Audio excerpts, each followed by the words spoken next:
างที่เธอเดินอยู่นั้นฉันรู้ว่ามันไม่ได้ง่ายไม่รู้ต้องล้มต้องเหนื่อยล้าต้องพบปัญหาอีกเท่าไรจนกว่าจะเจอจุดหมายที่อาจจะไกลแสนไกลและไม่รู้เมื่อไรถึงจะสุดทาง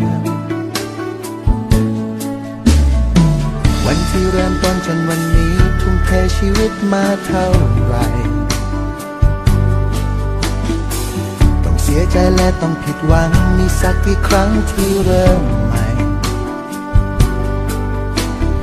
กว่าจะเจอจุดหมายที่อาจดูไกลแสนไกลไม่รู้อีกนานแค่ไหนถึงจะสุดทางจึงอยากจะขอส่งเพลงนี้แทนพลังว่าอย่ากลับหลังขอให้เดินต่อไปสักวันต้องถึงจุดหมายที่เธอตั้งใจเอาไว้เพื่อให้รู้ว่าเราจะชนะตัวเองได้ไหม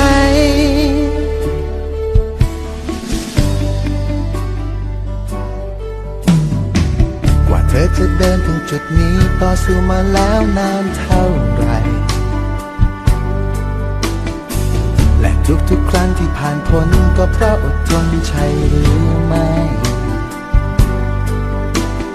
กว่าจะเจอจุดหมายที่อาจดูไกลแสนไกลและไม่รู้เมื่อไรถึงจะสุดทางจึงอยากจะขอส่งเพลงนี้แทนพลังว่าอย่ากลับหลังขอให้เดินต่อไปสักวันต้องถึงจุดหมายที่เธอตั้งใจเอาไว้เพื่อให้รู้ว่า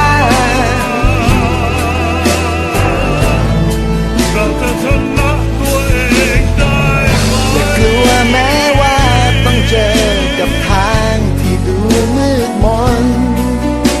สักวันเธอจะผ่านพ้น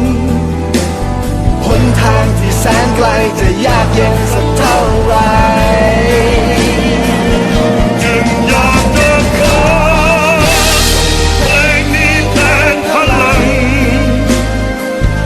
ว่าอย่ากลับหลังขอให้เดินต่อไปสักวันต้องถึงจุดหมายที่เธอตั้งใจเอาไว้เพื่อให้รู้ว่าเราจะชนะตัวเองได้ไหม